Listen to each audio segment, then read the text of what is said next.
오늘 본문은 마지막 때에 대해서 언급을 하고 있습니다. 이 마지막 때란 무엇을 의미합니까? 이것은 우리가 앞으로 나아가고 있는 역사의 끝을 말하는 것입니다. 그때에는 세계 도처에서 여러 가지 현상이 일어나게 됩니다. 기존 사회 질서나 권위에 반항을 하고 불법을 저지릅니다.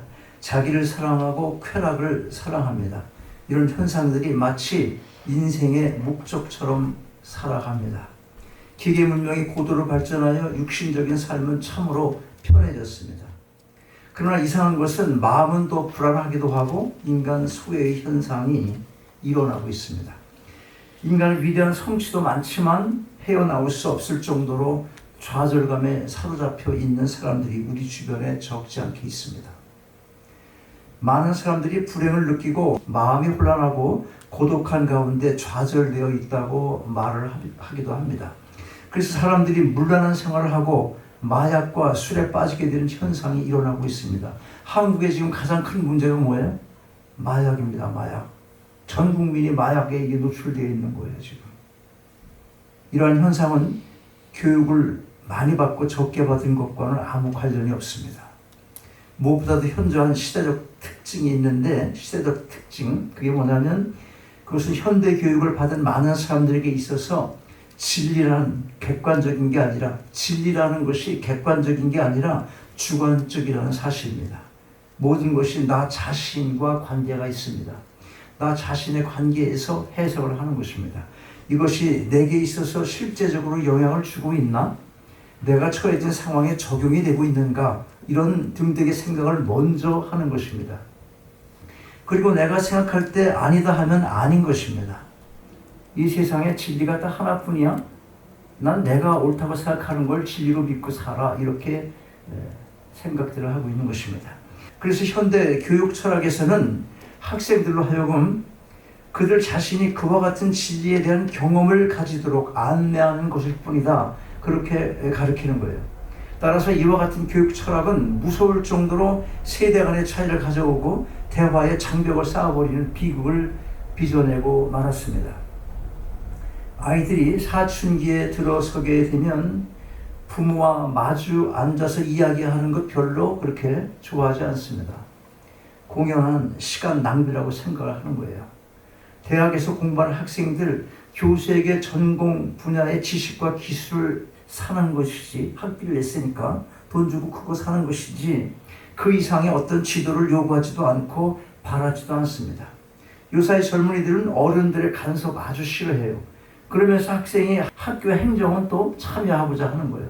그 총장 물러나라고 총장실 막 대학에서 어떻게 점령하고, 얼마 전에는 국민학교 애가 교장 선생님 뺨을 때리는 동영상이 떴어. 이게 참 이상한 거예요. 그거 좀 하지 말라고 그랬다고 교장 선생님 뺨을 때리냐고. 네가 뭔데 나한테 이래라 저래라 해. 이런 거예요. 학교의 엄격한 규칙이나 필수 조건에 대해서 반항을 하는 거예요. 어떤 사회나 조직에는 뭐가 있어요? 맨데이트가 있잖아. 맨데이트. 뭐 의무 아니면 조건, 또 해야 될 어떤 기본적인 행동 양식이 있잖아. 이런 것들을 그냥 무시해버리는 거예요. 누가 정했느냐 이거야. 누가. 기본적인 권위조차도 인정하지 않으려 하는 것이 이 시대의 특별한 현상인 것이에요. 물론 오늘날 현대 교육에 맹점이 있는 것도 사실이에요. 이게 학생들이 교육자들에게 대드는 데는 그만한 이유도 있다고 나름 생각하는 거죠. 왜 그러냐면 이 현대 교육에서는 지식은 전달하지만 사람이 어떻게 살아야 하는지에 대해서는 거의 침묵하고 있는 거예요. 이게 문제입니다. 여러분, 사람이 가지고 있는 특성이 뭐겠어요? 사람은 정신을 가지고 있습니다. 그러므로 뭐가 필요해? 교육이 필요합니다. 또한 사람은 몸을 가졌어요. 그러니까 뭐가 필요해? 먹어야 돼. 음식이 필요합니다. 그리고 사람은 영을 가졌잖아요. 그러므로 뭐가 필요해? 신앙이 필요한 것입니다. 우리 자신을 온전히 의탁할 수 있는 그 대상이 필요하다는 것입니다. 그 대상이 누굽니까? 우리에게 있어서는 부처가 아니고 공자 맹자가 아니고 뉴에이지 그게 아니고 누구라는 거예요? 하나님이에요. 하나님. 그 대상은 하나님이세요. 하나님이 필요한 것입니다. 사람은 하나님의 품에 안기기 전에는 어디에도 평안이 없습니다. 무엇으로도 만족할 수가 없는 것입니다. 오늘 흔히 말하는 비인간화라는 것은 인간이 인간답게 살지 못하고 그 존재의 의미와 목적을 상실하고 있는 것을 말하는 것입니다. 오늘 주신 말씀, 바로 비인간화되어가는 사람들의 모습을 지적합니다. 사람들은 자기를 사랑하며 돈을 사랑하며 자긍하며 교만하며 회방하며 부모를 고역하며 감사치 아니하며 거룩하지 아니하며 무정하며 원통함을 풀지 아니하며 참수하며 절제하지 못하며 사나우며 선한 것을 좋아하니하며 배반하여 팔며 조급하며 자고하며 쾌락 사랑하기를, 뭐 사랑하기보다 더 사랑한다고 그랬어요. 하나님 사랑하는 것보다 더하며, 경건의 모양은 있으나 교회 출석도 하고 기도의 어떤 자세도 보이고 믿음을 말하기도 하고 그렇게 실질적으로 하는 것 같은데 마음은 딴 데 있을지도 모르잖아요. 그래서 뭐라 그래요? 경건의 모양은 있으나 말하는 거예요. 경건의 능력은 뭐하고? 경건의 능력은 부인한다. 경건의 모양은 있는 거예요. 믿음의 생활하는 모양은 있는 거예요. 그런데 말씀의 능력이 없으니까 그 경건의 능력이 말씀에 나타나지 않아요. 왜? 경건의 능력을 부인하기 때문에. 모양만 있지. 경건의 모양은 있으나 경건의 능력은 부인하는 자니. 자, 그러면서 바울은 이 믿음의 아들 디모데에게 강력히 말합니다. 명령을 합니다. 아예. 이 같은 자들에게서 내가 뭐라고 그래? 내가 돌아서라. 돌아서라는 말의 의미가 뭡니까? 첫째, 거룩한 삶을 살아야 한다는 거예요. 이것이 우리 믿음의 선배들이 살아온 그들의 공통된 생활 특징이었습니다. 양심이 마비된 세상에 살지만 우리는 양심대로 살아야 하는 겁니다. 이 세상이 아무리 악하다고 하지만 그리스도를 믿는 우리는 하나님을 의지하고 그 은혜를 힘입어서 거룩한 생활을 해야 하는 겁니다. 그래서 디모데에게 바울이 말합니다. 믿음과 착한 양심을 가지라. 어떤 이들이 이 양심을 버렸고 그 믿음에 관하여는 파선하였느니라. 그게 어디에 나와? 디모데전서 1장 19절에 그렇게 말씀하고 있어요. 여러분, 파도가 세차게 일어나 항해가 어려울수록 양심의 나침판이 필요한 거예요. 방향을 알 수 없는 산속에서 길을 잃어버렸을 때 뭐가 필요합니까? 그때도 나침판이 필요합니다. 요셉의 생활이 그랬습니다. 다니엘의 생활이 그랬고 에스겔의 생활이 그랬어요. 악한 세상에 살수록 그 속에 물들지 않는 거룩한 삶 살아가야 하는 것입니다. 거룩한 삶이 뭡니까? 그냥 구별된 삶 말하는 거예요. 거룩의 모양을 취해가는 게 아니라 세상과 타협하지 않고 살아가는 것이 그냥 거룩한 삶인 거예요. 돌아서라는 겁니다. 어디서 돌아서? 세상의 악한 것들로부터. 둘째로, 죄를 미워해야지만 사람은 사랑해야 한다는 거예요. 우리 믿음의 선진들을 보면 죄를 신랄하게 책망합니다.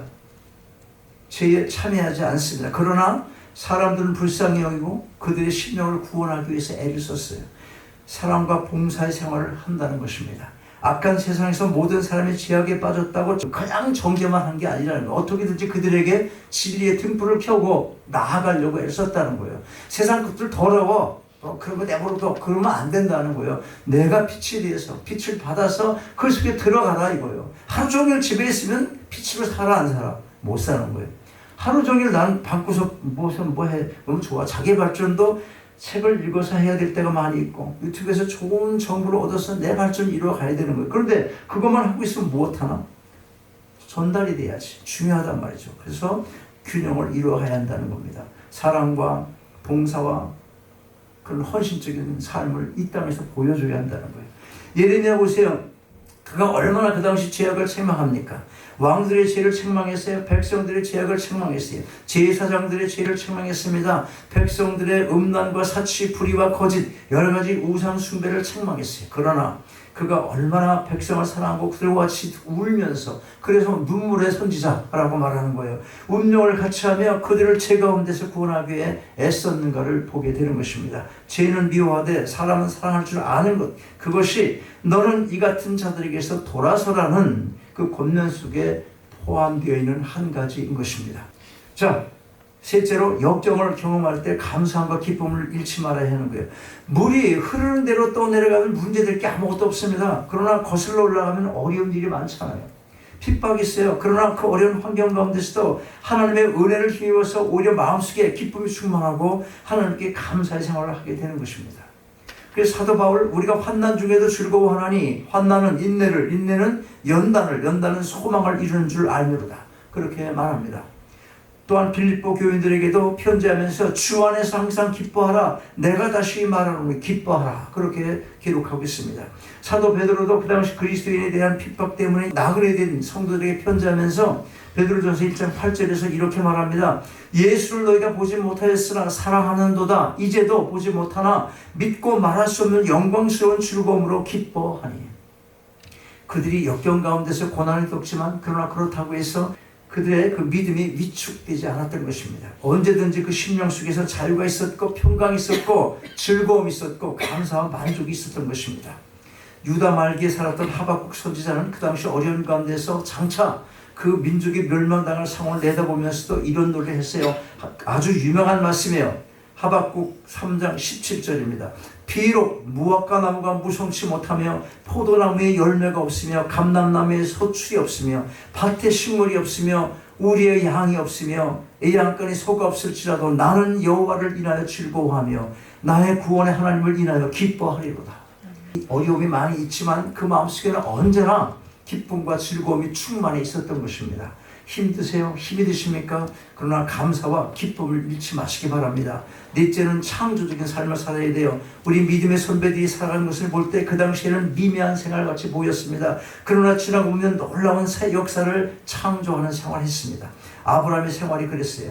그가 갈대아 우르와 하란에서 하나님의 부르심을 받아서 고향과 친척을 떠나 하나님이 보여주시는 땅으로 나갈 때 고독하게 이를 데가 없었습니다. 사실 아브라함은 일생 동안 장막을 살며 나그네 된 삶을 살았습니다. 그러나 지금 4,000년, 5,000년 이 긴 세상 세월을 지나서 돌이켜 생각해 보면 그 아득한 옛날 아브라함은 먼 미래를 바라보면서 창조적인 삶을 살았던 것입니다. 요셉도 그랬습니다. 상상할 수 없는 어려움들이 있었어요. 그러나 성경을 보면 그런 가운데서도 하나님이 그와 함께 하셨다고 고백을 합니다. 그래서 그를 팔아넘겼던 형들과 극적으로 상봉할 때 그의 결론적인 내용 한마디로 말해서 하나님은 모든 악을 선으로 바꾸셨다는 것입니다. 여러분, 하나님은 은혜의 하나님이세요. 그런 하나님의 은혜를 힘입고 사시기 바랍니다. 그러면 악을 선으로 바꾸는 창조적인 삶을 살아가게 될 것입니다. 자, 끝으로 우리는 순례자로 이 땅을 살아가야 합니다. 나그네로 살아가는 거예요. 나그네로. 우리가 이 땅에 살긴 하지만 이 시민권이 언제나 하늘에 있다는 것, 그걸 기억해야 합니다. 그렇게 볼 때 우리는 이중 국적을 소유한 자들이에요. 따라서 우리의 생활은 이 세상에만 관계가 있는 것이 아닙니다. 하늘나라의 영원한 세상을 준비하는 생활을 이 땅에서 해야 하는 것입니다. 우리 믿음의 위대한 선배들이 그랬어요. 이 세상만 위해서 살지 않습니다. 영원한 하늘나라를 바라보며 준비하는 삶을 살아왔던 것입니다. 이 땅이 우리가 영원토록 머무를 곳이 아니라는 사실을 늘 기억하며 순례자의 삶을 살아가시기 바랍니다. 여러분 보세요. 새 집을 하나 샀어요. 멋있는 집을 하나 샀습니다. 멋있는 집을 샀으니까 그만한 능력이 있다는 거잖아. 능력이 있다는 거잖아. 그러면 집에 있는 구질 자질한 이런 모든 것들을 다 가져가야 된다고. 정리해야 돼요. 거기서 살 준비를 해야 되잖아. 쫀쫀해갖고 되겠냐는 거야. 쫀쫀해갖고 되겠냐는 거야. 이 땅 게 영원한 게 아닌데 그거 갖다가 여기 그런 게 지금 많이 있지 지금. 버리고 가게 되잖아. 버리고. 여러분 삶을 정리하실 필요가 있어요. 어제 어느 장로가 그랬다고 그러잖아. 집이 있는 걸 팔아야 되겠다고. 조그만 집을 이사를 가고 그 돈 뭐 하려고 그래? 뭐 하려고 그래? 선교하려고, 쓰려고. 그냥 큰 집 조금 갖다 누구 거 돼? 이 땅에서 그 땅에다 쟁기는 사람처럼 믿는 사람이 없다고 말하는 거잖아. 참 답답한 사람들이야. 지금 써야지 그 돈을. 왜 거기다 모아놓고 있나 이 말이야. 잘 생각하시고 삶을 잘 정리하셔야 돼요. 나그네의 삶 사세요. 나그네. 자, 결론입니다. 여러분, 우리가 사는 이 시대가 어떤 시대입니까? 한마디로 악한 세대예요. 주님은 명령하십니다. 이 명령에 다 같이 큰 소리로 아멘 하심으로 오늘 말씀을 마치도록 하겠습니다. 너희는 이 같은 자들에게서 돌아서라. 아멘. 아버지 하나님, 이 마지막 때를 살아갈 때 세상에 악에 물들지 않게 도우셔서 구별된 거룩한 백성의 삶을 살아가게 하옵소서. 죄는 미워하되 사람은 사랑할 수 있는 마음을 주시고 우리에게 닥쳐오는 모든 역경 속에서도 늘 기쁨과 감사를 잊지 않는 가운데 말씀의 능력으로 이겨나가게 하옵소서. 또한 이 땅을 살아가는 동안에도 늘 새로운 역사를 창조하게 하시되 영원한 하늘나라 소망 가운데 순례자로서의 참된 믿음의 삶을 살아가는 저희 모두가 다 되게 하옵소서. 주 예수 그리스도의 이름으로 기도하옵나이다. 아멘. 일어나셔서 함께 사십니다.